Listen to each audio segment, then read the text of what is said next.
ఓం నమ శివాయ YouTube channel common man power మార్పు ప్రోగ్రామ్కి స్వాగతం. వీడియో చూస్తున్న వాళ్ళందరికీ thank you very much. So ఈ వారం ఏంటి అని చెప్పారంటే కొంచెం లేట్గా నేను ఈ వీడియో అప్లోడ్ చేయటము అనేది జరుగుతుంది. కొంచెం పర్సనల్ పనుల మీద అనేసి బిజీగా ఉండి అసలు టైం లేకపోయింది. అది అయితే ఇక్కడ ఈ వారం నేను చెప్పాలి అని చెప్పని అనేసి అనుకుంటుంది. ఈ వారం అనే కాదు, నేను నా యూట్యూబ్ ఛానల్ స్టార్ట్ చేసి 4 సంవత్సరాల పైన అయింది. దగ్గర ఈ నెక్స్ట్ మంత్ 12వ తారీఖు దసరా వచ్చింది అని చెప్పనంటే 5 ఏళ్ళు అవుతుంది. 4 years కంప్లీట్ అయ్యి 5th yearలోకి నేను వస్తాను నా YouTube channel common man power start చేసి.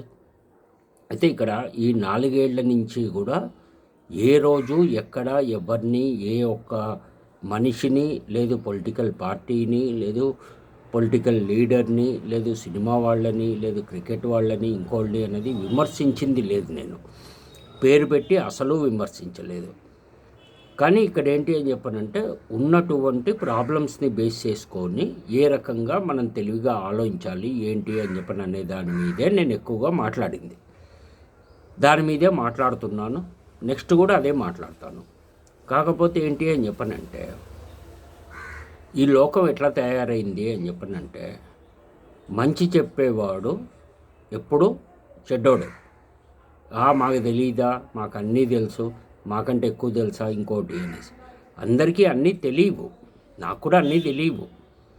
కానీ ఎవరైనా ఏదైనా మనకు తెలియని విషయం చెప్తున్నారు అని చెప్పనంటే కొంత చూసి నేర్చుకుంటాము, కొంత ఆ పనిని చేసి నేర్చుకుంటాం. ఎక్కడైనా అంతే, స్కూల్కి వెళ్ళినా ఇదైనా కానీ చిన్నప్పటి నుంచి అని చెప్పని అనేది మనం చేసుకుంటూ ఉంటాం కాబట్టి సో దాన్ని బేస్ చేసుకొని అని చెప్పని అనేసి మిగతావన్నీ కూడా వస్తూ ఉంటాయి మనకి.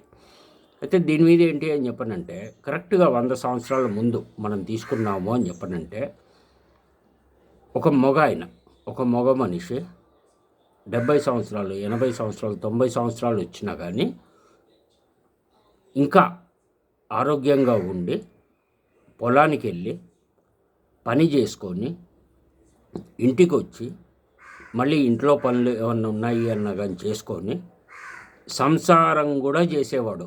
90 ఏళ్ళకు కూడా పిల్లల్ని పుట్టించిన వాళ్ళు చాలామంది ఉన్నారు. కానీ ఇప్పుడు ఏంటి అంటే 25 ఏళ్ల నుంచి 40 ఏళ్లలోపు ఉన్న వాళ్ళకి అసలు ఓర్పు దీనికి అని చెప్పని అనేసి ఏది లేకుండా పోతుంది. దానికి రీజన్స్ ఏంటి ఏం సంగతి అని చెప్పని అనేది పక్కన పెడదాం. దాని మీదే ఏంటి అని చెప్పనంటే ఇప్పుడు ఈ జనరేషన్లో గత 5 years నుంచి 5 సంవత్సరాల నుంచి మనం తీసుకున్నాము అని చెప్పనంటే పిల్లలు పుట్టేటువంటి దీని మీద 30 నుంచి 40% టెస్ట్ ట్యూబ్ బేబీలు. సో మగవాళ్ళల్లో నరాల బలహీనత లేకపోతే ఇంకోటి టెన్షన్స్ ఎక్సెట్రా అని చెప్పని అనే దాని మీద అనేసి తీసుకున్నాము అని చెప్పనంటే లేడీస్ ఈ యొక్క దీనికి ఆడవాళ్ళు టెస్ట్ బేబీకి అని చెప్పని అనేసి వెళ్తారు.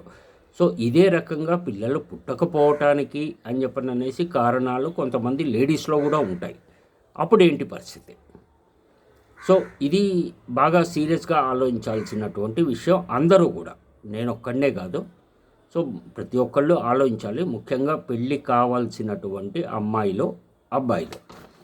ఎందుకోసము అని చెప్పనంటే నెక్స్ట్ దీని మీద మనం తీసుకున్నాము అని చెప్పనంటే ఈ దీనికి అనేసి సంసారం చెయ్యలేని పరిస్థితుల్లో అటు మగవాళ్ళు కావచ్చు లేదు ఆడవాళ్ళు కావచ్చు ఉన్నారు అని చెప్పనంటే ఈ టెస్ట్ బేబీల సంఖ్య గనక 30 నుంచి 40% నుంచి అది 50కో 60కో వెళ్ళింది అని చెప్పనంటే నెక్స్ట్ వచ్చే 30 years అంటే ఈ రోజున పుట్టినటువంటి పిల్లలు వాళ్ళు చదువు అయిపోయి ఉద్యోగం చేస్తూ వాళ్ళ పెళ్ళి ఏజ్కి వచ్చే టైంకి పరిస్థితులు చాలా ఘోరంగా ఉంటాయి, మామూలుగా ఉండవు అన్నమాట. ఆల్రెడీ ఇప్పుడే సొసైటీలో డబ్బు కోసము లేదు ప్రాపర్టీస్ కోసము లేదు అని చెప్పనంటే కనుక కొన్ని సందర్భాల్లో అమ్మాయిల కోసము అబ్బాయిల కోసము డబ్బు కోసము. సో ఇట్లా కొట్టుకోటాలు, కోర్టు కేసులు, చంపుకోటాలు కూడా జరుగుతూనే ఉన్నాయి. సో ఇంకో 30 ఇయర్స్ తర్వాత ఈ టెస్ట్ ట్యూబ్ బేబీలు పుట్టినటువంటి వీళ్ళు ఏ రకంగా తయారవుతారు ఒక్కసారి కొంచెం ఆలోచించుకోండి ఎవరికి వాళ్ళు. ఎందుకోసమో అని చెప్పనంటే, ఈ సంసారం చేసే కెపాసిటీ లేకపోవటము, టెస్ట్ ట్యూబ్ బేబీ ద్వారా పిల్లల్ని పుట్టించుకోవటము, ఇంకోటి అని చెప్పని అనేది చాలా డేంజర్ అది. సో ఎవరి హెల్త్ అనేది వాళ్ళు ఖచ్చితంగా చూసుకోవాలి, దాన్ని బాగు చేసుకోవాలి. మన రక్తంతో పుట్టినటువంటి పిల్లలే మన మాట విననప్పుడు వేరే వేరే రకంగా పుట్టిన పిల్లలు ఎంత మటుకు వింటారు, ఇది ఆలోచించుకోవాలి. ఇది గనక ఆలోచించుకోకుండా లేదు ఉన్నటువంటి ఆరోగ్య సమస్యని ఆడవాళ్ళు కావచ్చు, మగవాళ్ళు కావచ్చు, అది సెట్ చేసుకోకుండా ఉన్నారు అంటే నెక్స్ట్ 30 ఇయర్స్ తర్వాత చాలా ఘోరంగా ఉంటుంది పరిస్థితి, మామూలుగా ఉండదు. అప్పటిదాకా ఎవరు ఉంటారు ఎవరు పోతారో తెలియదు, నేను ఉంటానా నేను పోతాను నాకు కూడా తెలియదు. అప్పుడు పుట్టిన వాళ్ళకి ఏంటి అంటే ఈ రోజునే ఇప్పుడు ప్రజెంట్ సిచ్యువేషన్లోనే కొట్టుకోటాలు, చంపుకోటాలు అనేది ఏవైతే జరుగుతున్నాయో, వింత వింత పేర్లు పెట్టటము, నోరు కూడా తిరగదు, రాయటానికి స్పెల్లింగ్ రాదు. సో ఇట్లాంటి వీటి మీద ఉన్నప్పుడు ఇంకో 30 ఇయర్స్ తర్వాత 40 ఇయర్స్ తర్వాత అని చెప్పననేసి పుట్టినటువంటి పిల్లలకి ఇప్పుడు ఉన్నటువంటి యంగ్ జనరేషన్ వాళ్ళకి వాళ్ళ తాతలు అయ్యే టైంకి వాళ్ళ కొడుకుకి లేదు కూతురికి అనేసి పుట్టిన పిల్లలకి మంచి పిల్ల, మంచి పిల్లోడు, లేకపోతే మంచి అబ్బాయి, మంచి అమ్మాయి అనేసి పేర్లే పెట్టుకోవాలి.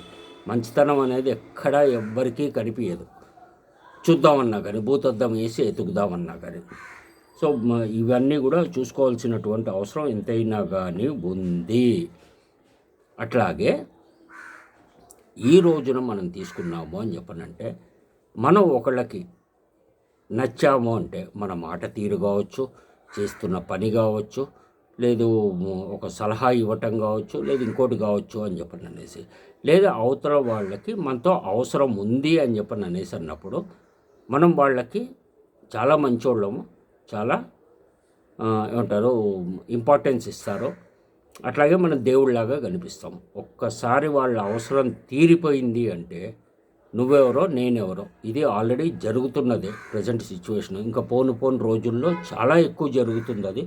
అవన్నీ కూడా ప్రతి ఒక్కళ్ళు నెక్స్ట్ జరిగేది ఏంటి, మన తెలివితోటి మన దీంతోటి అనేసి ఒకటి మనము ఆలోచించుకోవాలి. ఇది ముఖ్యంగా నేను చెప్తున్నది 30+ ఉన్న వాళ్ళకి అప్ టు 60 ఇయర్స్ దాకా ఉన్న వాళ్ళకి. ప్రతి ఒక్కళ్ళు మనమేంటి, మన ఫ్యూచర్ ఏంటి, పిల్లలేంటి, పిల్లల ఫ్యూచర్ ఏంటి, వాళ్ళకు పుట్టే పిల్లల ఫ్యూచర్ ఏంటి అని చెప్పని అనేది ప్రతి ఒక్కళ్ళు ఆలోచించుకొని ముందుకెళ్లాల్సినటువంటి అవసరం ఎంతైనా కానీ ఉంది. 90 ఏళ్ల క్రితము 100 ఏళ్ల క్రితము ఉన్నటువంటి సిచ్యువేషన్స్ కావు ఇప్పుడు. ఏ ఒక్కళ్ళకి మంచితనం లేదు, మానవత్వం లేదు, వాళ్ళ అవసరాలు, డబ్బు అవసరాలు, ఇంకోటి అని చెప్పని అనే దాని మీదే ఉన్నాయి తప్పించి అంతకు మించి ఇంకేం లేదు. సో కాబట్టి ఈ రోజుల్లో మంచి చెప్తే కూడా మనమే చెడ్డవాళ్ళం అవ్వటము, లేదు మాయమాటలు చెప్పి నువ్వు ఈరుడివి సూర్యుడివి అని చెప్పని అనేసి భజన కొట్టే వాళ్ళకి అని చెప్పని అనేసి ఉన్నారు, భజన కొడుతున్నారు అని చెప్పనంటే వాడు మంచోడు.